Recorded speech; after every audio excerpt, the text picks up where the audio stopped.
introducing this first speaker today, and I'm talking about the great Christopher Hodges, who is here with us.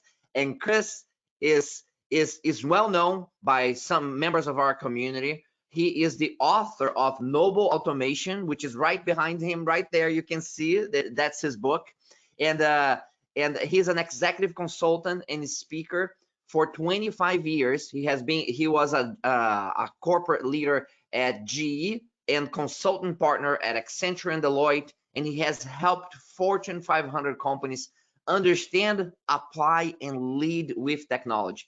He works with business leaders to successfully embrace intelligent automation while inspiring and retaining their top talent.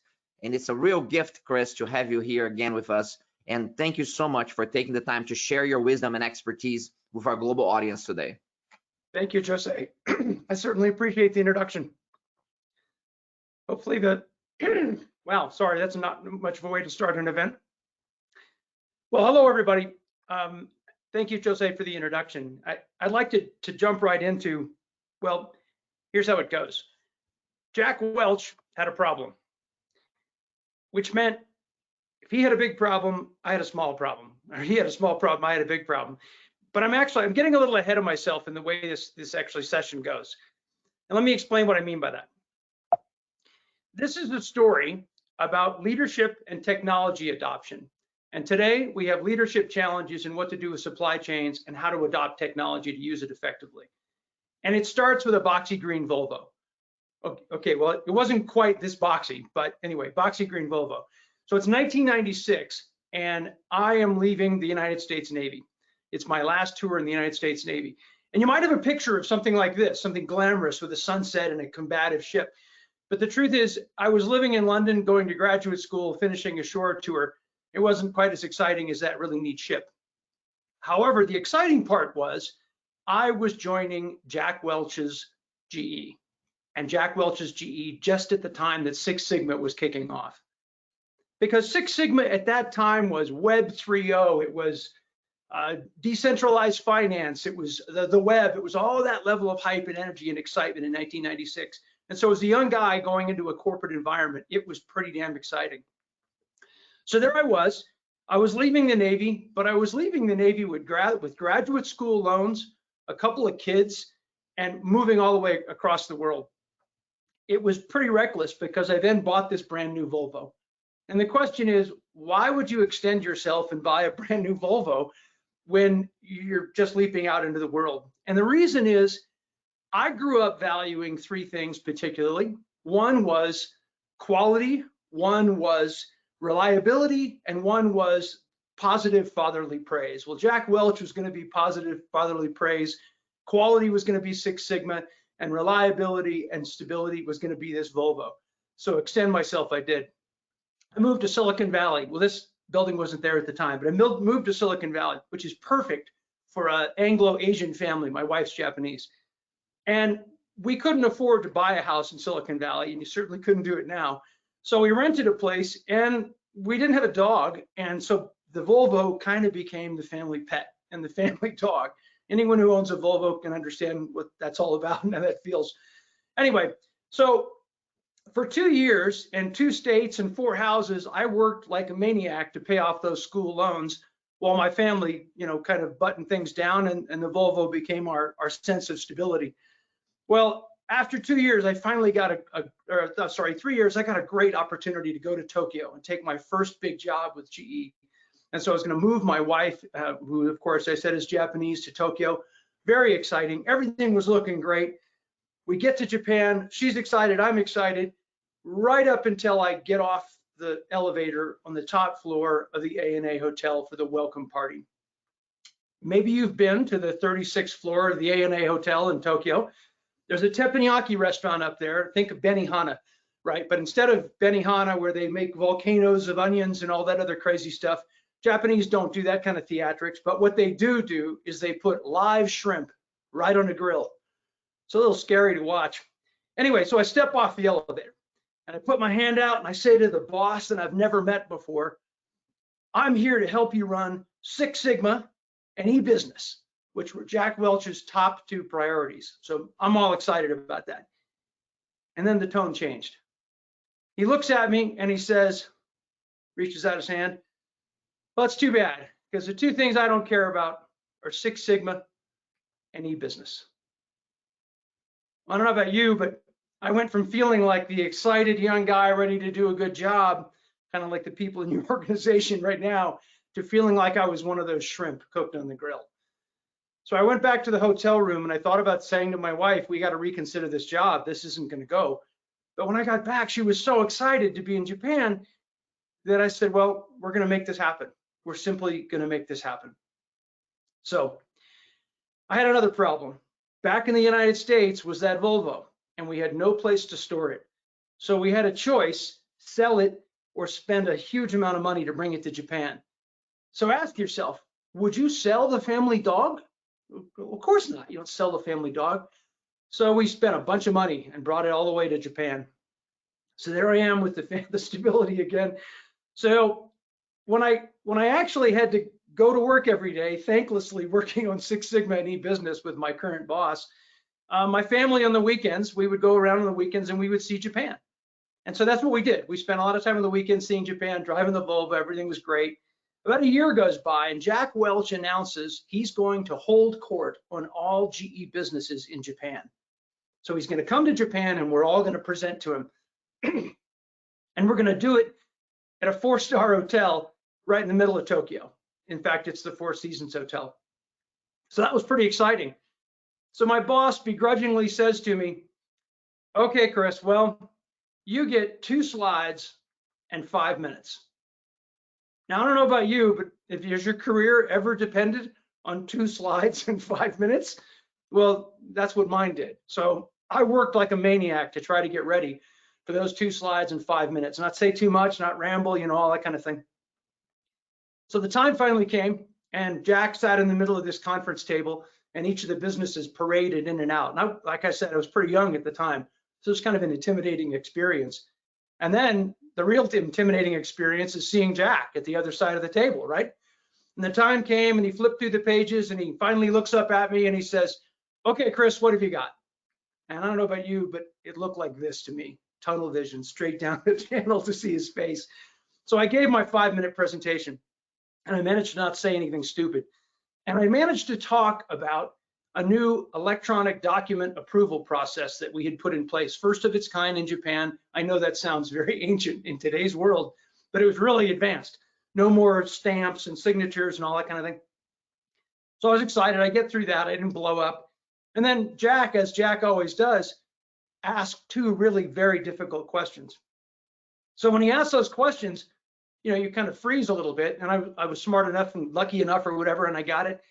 And then he wrote best page in the deck across the page that I had given. Now, I don't know about you guys, but I wanted to climb across the table and grab that page and keep it like a reward for the rest of my life. That probably would have been a career-ending move, so I didn't do that. But when the meeting ended, everyone got up, and as I got up, I had to kind of walk out the door. It was a very crowded room at this time. I had to walk out the door, and I was whisper close to my boss. So close, in fact, he could have, of course, said something to me. Not only did he not recognize that I just made our part, that small part of the business, look good for him and the rest of the company, he didn't even make eye contact with me. It was horrible. I couldn't believe it. You know, no matter how much glamorous stuff in these foreign countries or whatever, it doesn't matter if nobody cares about what you do. So when I left that room, I said to myself, I will never let this happen to a subordinate. Implementing any complicated technology, whether it's in supply chain or automated processes or anything else, you just don't do that to people. But that's when I realized Jack had a problem. And his problem was that he was sold on quality in e-business, and so were many of his leaders, but several of them were not. And that's what happens to a lot of leaders. Some of the people underneath them simply don't get it. And those of us who are several layers below end up paying the price. So times have changed. We've moved on. Six Sigma is kind of a part of many businesses, great important thing. So some things are different today and some things are the same. And I'd like to cover what some of those are. So what's really relevant today to supply chain planning is we used to take supply chain planning almost for granted in the days of just in time when it was all working, right? But now the supply chain looks like the end of Indiana Jones in the Temple of, Indiana Jones and the Raiders of the Lost Ark. You may remember this picture. Ports all over the world packed with things everywhere. Nobody can get the things that they need. Supply chain planning has gone into chaos, and the pressure that's gone on the people to meet that chaos in supply chain planning is immense. Another major thing that's changed is the workforce. No longer is someone my age, the baby boomer, the young and up and coming person in the company, right? The young and up and coming people in the company are a completely different generation. Millennials and Gen Zs. Before anybody goes off and says millennials are a pain or they're overly demanding, my personal opinion is millennials ask for the same things we would have asked for if you're in my generation, if we thought we could have got it. Now they just walk out the door. They don't like the boss treats them badly, they just leave. It's a different world. Another thing that's very different, and this ties directly yesterday into UiPath, and we're going to talk about that in a minute, is the simple automations that we were able to do 20 years ago, 30 years ago, are nothing compared to what a company like UiPath can help you do in the intelligent automation space.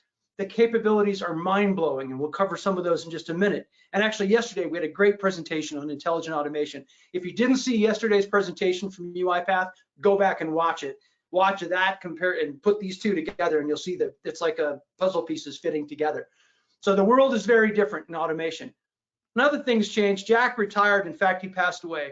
His successor had a lot of trouble with GE, and the new chairman of GE, Larry Culp, is, guess what? Bringing back business transformation, technology implementation, etc.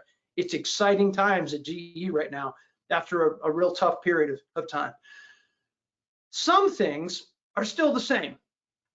And the first thing that's still the same is that business transformations, by and large, fail. McKinsey study, and everyone quotes McKinsey because they're so fun to quote, did a comprehensive study on this subject, comprehensive. They interviewed thousands of people, and 70% of all business transformations fail to reach their targets. And we're doing business transformations faster than we've ever done them before. So what does that mean? It means we're destroying value faster than we've ever destroyed it, and we're still failing. That is a very scary thought. So think about that as the world struggles with what it's going through today. Another thing that is still the same is that there are millions of young, talented people, some of whom will watch this recording or who are on the session right now watching this, who are living what Henry David Thoreau would have called lives of quiet desperation, trying to make their supply chain work better, trying to respond, trying to implement technology, trying to simply thrive. And the reason it's happening is because there's still too many bosses like the boss I had in Tokyo. So what does that mean? Well, I think the implication of all of this is that transformations are more important than they've ever been. The pressure on the business, on the supply chain in particular, but the pressure on the business is immense to succeed. The world, throw in the war in Europe right now, the pressure is just immense. So transformations are that much more important, and we have to get them right. And you might say, well, why? Well, back to my workforce. If you're not careful, you're going to show up one day. This is a Wall Street Journal article. You're going to show up one day and the people you used to work with are gone. So unless you're planning on quitting, we really need to get this right and get the people to feel better about what they're doing. Sorry, early in the morning for me, to get better about what they're doing. And the way to do that, I think, is not to have them just have autonomy and do whatever and have a yoga room and all that. It's a very ancient call to action. And that call to action is to be a hero, because people want to be heroes on a small or a large scale. They want to feel heroic about the work that they do. And you may say, well, what does it mean to be a hero? Does it mean you have to have X-ray vision and fly through the sky with a really cool cape? No. A hero is a person who lives more of their potential than a normal person and achieves inspirational goals, including conquering their lesser selves. That is what makes people come to the office, stay in the office, and feel great about what they're doing. So let's take a little bit of a journey here on what I mean by hero and how long that goes back in history. And we're going to go back to Joseph Campbell. When Joseph Campbell died about 20 years ago, He was the leading authority in the world on mythology. Well, what does mythology mean? He went to hundreds of cultures and studied the myths of those individual cultures. They may have been Native American cultures or cultures in Australia or New Zealand or in Europe or in Asia. And what he found was this repeating pattern, and it was he called it the hero's journey. And what the hero's journey is, it's not just a myth, it's what human beings project into our myths, into our stories, because it's how we want to live and it's how we do live. And you'll recognize these myths from very common things. So take The Hobbit, the movie The Hobbit, or the Bourne Identity, or The Matrix, or Harry Potter and the whole Harry Potter series, or Star Wars. Every one of these stories is based on the hero's journey. But you may say, well, Chris, we're in real business here. We have supply chains to run. What about real people? Well, here's some real people. These people, if you study the biographies of each one of these people, every one of these people did exactly what the hero's journey is, or followed it. They didn't do it on purpose. It's just what happened. And you may say, well, of course I know Winston Churchill and Martin Luther King and Madame Curie, Steve Jobs. Everybody knows those persons. But who's that person in the picture there? Well, that's the only hero in this page that I actually know. Her name is Sunita Williams. She was a classmate of mine from the Naval Academy, and she is the only astronaut from our class. She has spent more time on the International Space Station than I spent on an aircraft carrier. And I know her personal life journey overcame many of the barriers that you run into in the hero's journey. So what about your company and your job? Well, let's briefly say, what is the hero's journey? I put this whole page up here just to show you what it is. You can look it up. You can find it in actually here as well. The hero's journey has got many sub pieces, but let's talk about the basics that you really need to think through and how they relate to your job and your business and your supply chain. The hero's journey has 3 phases. The first, it starts at the top. The first is separation, and separation is breaking free from what the past was. Breaking free from your mundane, breaking free from the way things used to be, and realizing there's this other thing to do, right? It's Luke Skywalker breaking free, realizing the farm was burned down and he's got to go do something. So that's separation. So think of the Matrix. It's where Neo takes the red pill and suddenly realizes the world is completely different. It's where Harry Potter suddenly realizes he's a wizard. It's where Luke Skywalker realizes there's something else beyond this life, and Tatooine. The next phase is the initiation. Initiation is where the person suddenly realizes there's these other things to do, and they have a mentor usually who helps them learn these other things. So think of Luke Skywalker learning the lightsaber and the Force, Harry Potter and the wand, right? This is where you're breaking free and you're doing something else. Frodo realizes what the dragon is all about, and the Hobbit. And then the initiation phase is one of the, and I'm compressing this a lot, but the initiation phase is one of the most critical things that everyone has to face, because in order to finish the hero's journey, you have to face the dragon. And Campbell tells us that the dragon is in mythology, specifically because it is the biggest, baddest, hardest to overcome thing we can think of. It's not really the biggest, baddest, hardest thing to overcome, but we tell ourselves it is. We are intimidated by the challenge that we're going to have to face. So maybe that's an employee who's never stood up and spoken at a team meeting, or someone who's never managed a team, someone who's never sold a business or done a merger and acquisition, someone who's never taken a company public. It doesn't matter the scale. The point is the dragon is the thing you fear the most, and you project it outside yourself as if you can't overcome it. But in order to complete the hero's journey, you need to face the dragon. And when you do, you transcend your former self and become better. The last phase is the return. The return is where the hero comes back to their tribe, their office, their team, whatever, and they are a transcendent person. Maybe they bring back treasure. You accomplish a big project and you get a big bonus. Maybe they just bring back a better sense of self. They've elevated themselves to another level. They've stretched. They've become more than they were before. And you know how it looks, right? This is the coming back to the tribe with the award from Star Wars. You can start to see this pattern, how it repeats. And then the final thing is now you're back in the Shire. This is Bilbo Baggins' house. So you're back in the Shire. you're back in your team, you're back in your office, you're back wherever you are, and things are fine again, they're calm. But the problem is, human beings are not happy being full, dumb, and happy in a room. They're really not happy. They very quickly get edgy. And the way you know you're getting edgy is when the phone starts to ring. And you look at it, and it doesn't say on the phone, but it says the call to adventure on the phone. You can throw the phone away, put it under your pillow, whatever you got to do. The call to adventure, as Joseph Campbell tells us, is your next hero's journey. That's where you're going to transcend and go to the next level of achievement. So now I'd like to come out of the hero's journey and take you to Stockholm, Sweden in 2017. So in Stockholm was a business struggling with results. In fact, there are two characters in this real life story. One's named Jens, he was a director, and the other is Gustav, and that's the CEO. And they were both looking at this red arrow from different angles. Gustav, as the leader of the company, was obviously facing what's he going to do with the falling results of the company. And Gustav had his own dragon. Gustav's dragon was the Machiavellian forces of senior leadership teams. Not all senior leadership teams are like that, and you'd think maybe the Swedes wouldn't be, but they are in some degree. They all have their own agendas. They're all struggling for recognition and accomplishments, etc.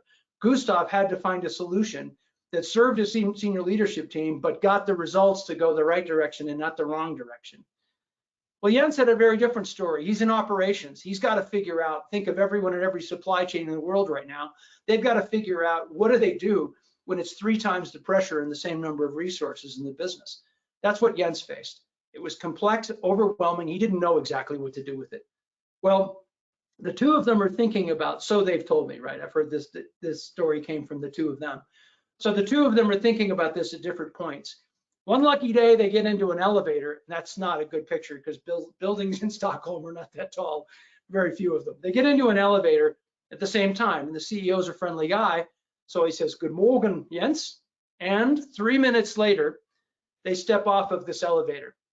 And what happened on the elevator, according to Jens, is Jens decided there was his chance to tell the CEO what he thought. So when they stepped off the elevator, Gustav looked at Jens and said, "I understand what you're talking about automation somewhat. You have 30 days to come back with a plan, or we have to take drastic action." Everybody knows what drastic action is in any country, right? That's a bad thing. And Jens knew that. So he had 30 days. Well, this was a very fortuitous time because that's just when I met Jens. And I knew a great deal about intelligent automation, which is why I was so excited to watch UiPath's presentation yesterday. I knew a great deal about intelligent automation, which was really emerging and going forward at full speed. And Jens knew a great deal about the business. Well, you combine those two people together in a couple of hot cups of coffee, and you can come up with some pretty amazing things. Jens's first question is, well, what does this stuff do, and how do we do it, and where could it be done? Well, we worked very intensely to come up with a plan that he could take back to the CEO. Remember that 2 minutes and 5 slides thing? You know, your whole career's on the line? Well, he got more than 2 minutes and 5 slides, thank God. So he was prepared. And when Jens finally met with Gustav, he had a plan. And the plan he had served all the stakeholders in the business. That means the customers would benefit, the employees would benefit, and the society would benefit. And most importantly, what Jens knew he had to deal with and Gustav had to deal with, that senior leadership team had to be on board. So that's what they did. So for several months, I was able to work with these two people and their teams. And I have to say, it was an amazing ride to be able to make those kinds of improvements in a business. And you don't need to go into all the details of this now, but I do want to hit some of the key points. What did they achieve? They achieved more innovation. They were able to innovate products. They were able to use these new tools to do things they couldn't have done before. They motivated the team. How do you motivate the team? You start off by not telling them they're all going to lose their jobs, right? And they made more profit. And of course, everybody wants to know about the profit. Well, on this particular project, which was pretty comprehensive, they made a 300% ROI on the investment that they made, both in the consulting and the technology, the software licenses. But the most important thing that all of these people achieved, according to them in my reflection and watching, was a shared purpose. They felt committed to what they were doing. And it's because of how they did it that they got to that shared purpose. And that is what's required today in supply chain planning, supply chain changes, technology implementations. You have to have that shared purpose. So for the sake of today, I want to quickly take you through what those 7 steps included. And if you want to get more detail, of course, on this, you can do that. But for now, let me just get through the basic details. The first is informed and inspired leadership. Well, what does that mean? It means leaders have to be thinking this way and not just this way. You know, what is their team? They have to think holistically. And what does it look like? Holistically means the whole business, right? Easy to say, not so easy to do. Gustav had his hands full. They have to act with knowledge. They have to know what these tools can do and not just grab the shiny new ball and run with it and cause a train wreck. I suspect you've all been involved in a project like that. They have to send clear and consistent messages. Anybody been in an organization where the CEO says something on Monday and then kind of sounds like he or she is hedging on Wednesday? Well, that, of course, the doubters just destroy what you're doing. And they had to focus on engaging employees. Absolutely critical. None of this works. As Jose said in his presentation, you have to have the employees engaged. And the final point is reflected glory. Gustav didn't succeed unless the team succeeded. Second step, understanding the technology. If you're going to build something, you need to know what you can build it with. You're going to build a house and it's some simple thing and all you understand is some very basic things. You're going to end up with a house that looks like this. But if you start by understanding all the bricks and all the ingredients of intelligent automation, you can build something amazing. Well, you could build something like this. And in case you don't recognize that, I'll come back to that picture in a minute.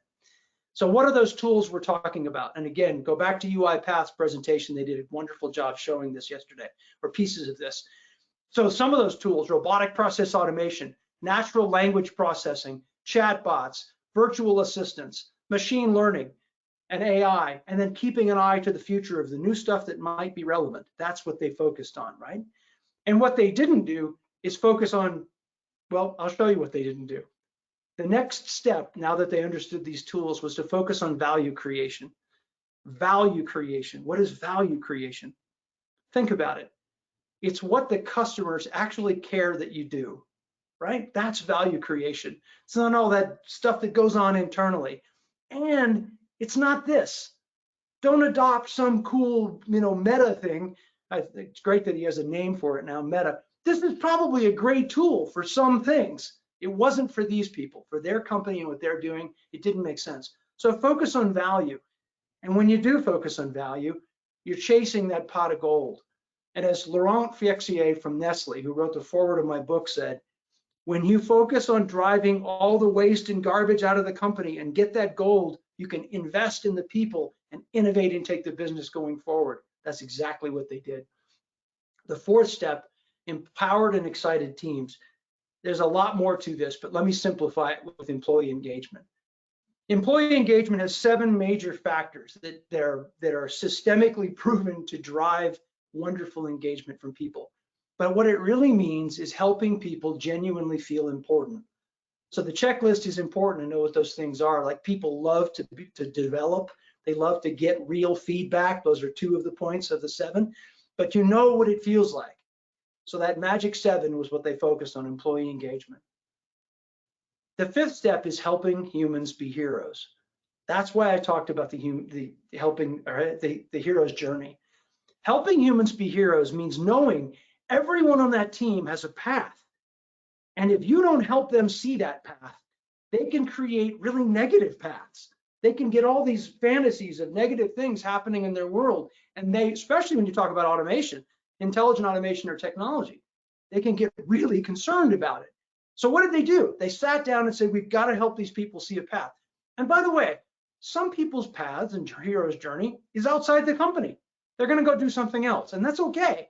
But it should be something that the person recognizes, understands, and embraces, not just they stumble into it on a Monday morning. So when it comes to technology, I think there's 2 pages to show you what I mean by this and what they did. So think of Star Wars. Hopefully you've seen the first Star Wars movie. 3 heroes, right? potential heroes. They're fighting their way through the Death Star, blasting their way, bluffing, doing all kinds of amazing human heroic things. And that's fantastic. That's what humans are supposed to do. But still, they find themselves in a garbage compactor. Well, now what do? All the heroism in the world didn't work. The princess is barking orders, the Wookiee shooting bullets, the millennial goes swimming. It's a disaster. Sounds like some company environments you may have been in. Well, how did they get out of it? They got out of it by reaching out to a robot. And the robot did what no human can do. The robot found every trash compactor on the ship and stopped them all and let the heroes get out. And then the heroes go back to being heroic. So that's the way you look, and that's what Jens and Gustav did in small and large ways, help people find that path.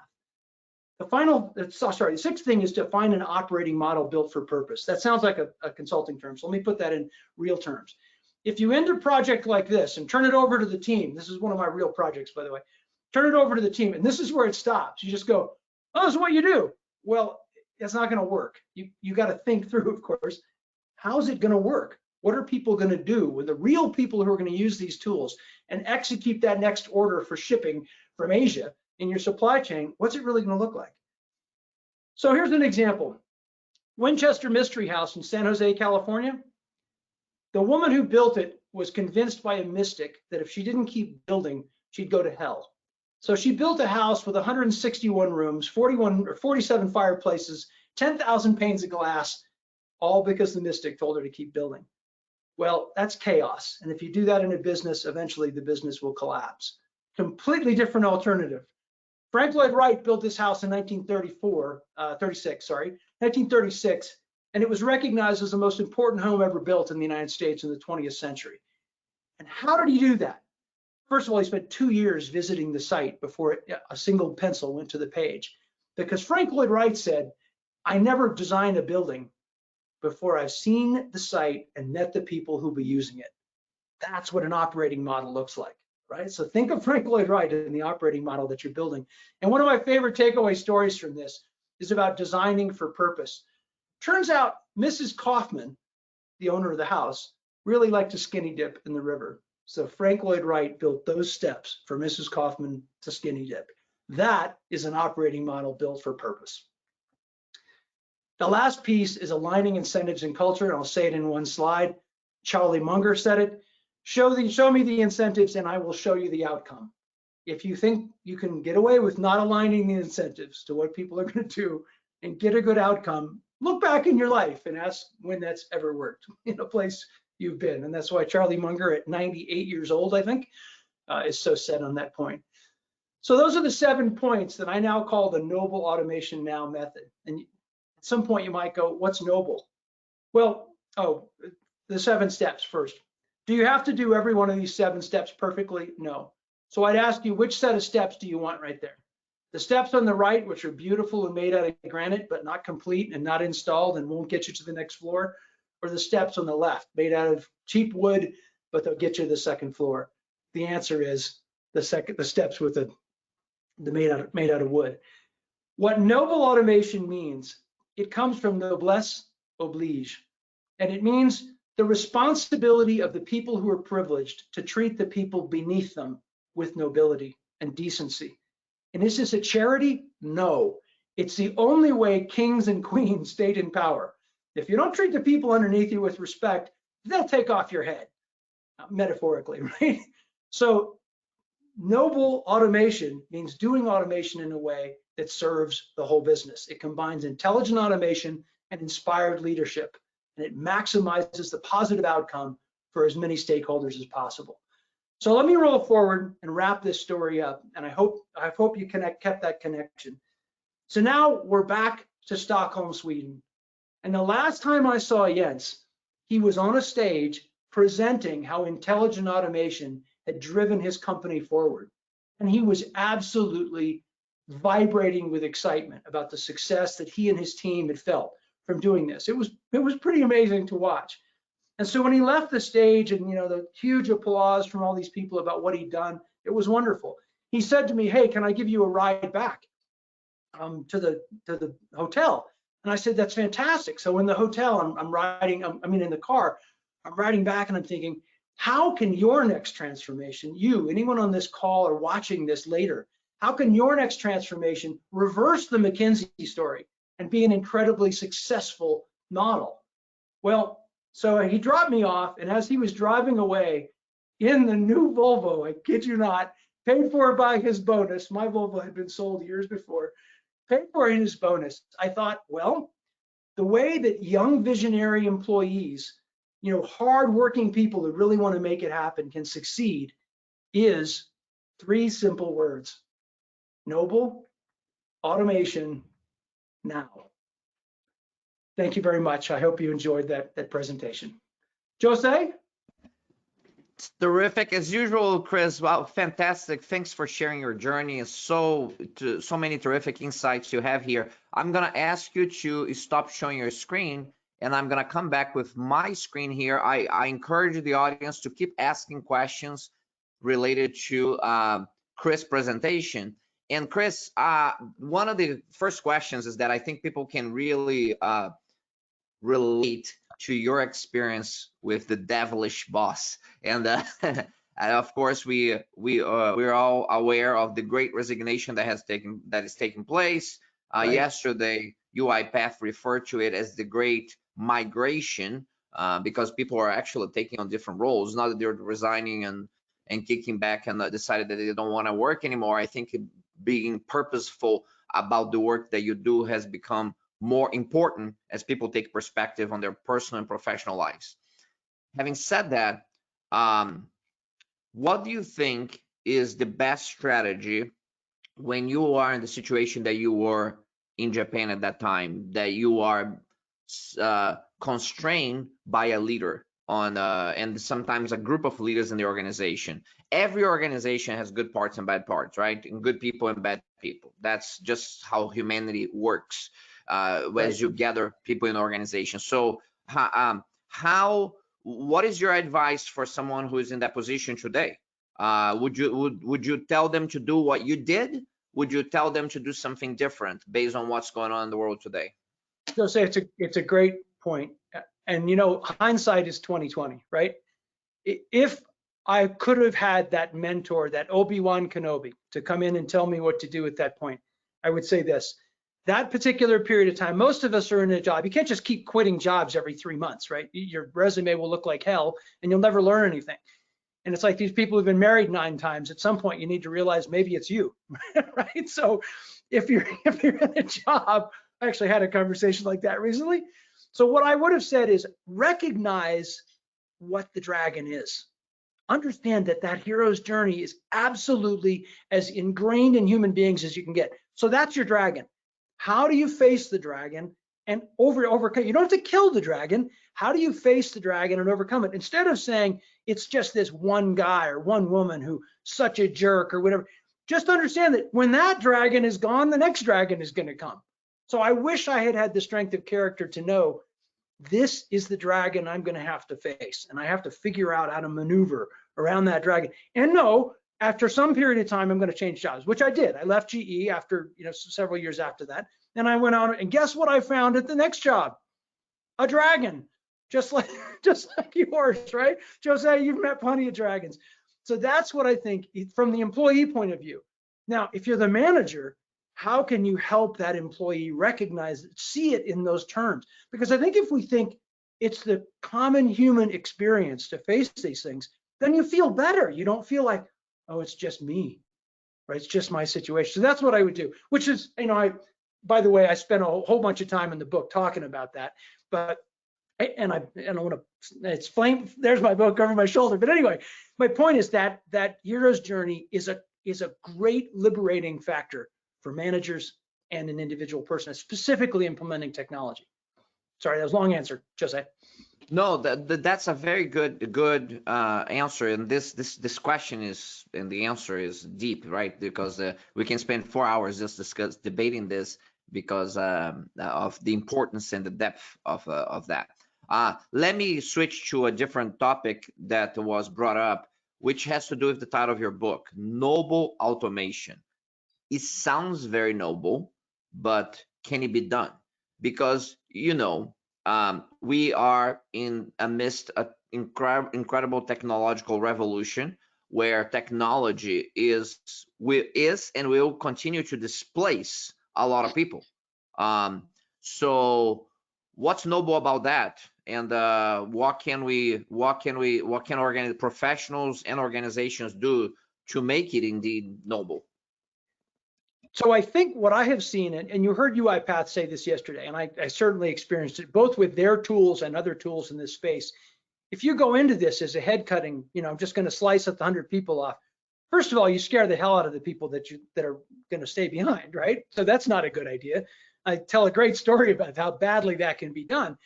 It can be done, but you have to, and think about this, Jose, every team we've ever been in, if the manager walks in and says, hey, there's 7 of you on this team, and we need to figure out how to do all this work with only 4.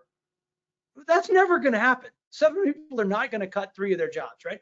But if you say, there are 7 of you in this room, and we have other stuff that needs to be done in the company, you guys have got to figure out a way to free 3 of you up to go do this other stuff. That's a completely different story. That is exactly what Nestle does. And that's how Nestle handles it. And I have a great picture of the trophy they give away every year doing that. So it's got to be about looking forward. But if they come in and just say slash and burn and cut people out of the company, and you know this, I've listened to your presentations, Jose. I feel like you're the left hand and I'm the right, or I'm the right and you're the left, or whatever, because we've lived and seen so much of the same stuff. It can be done. It can be done nobly.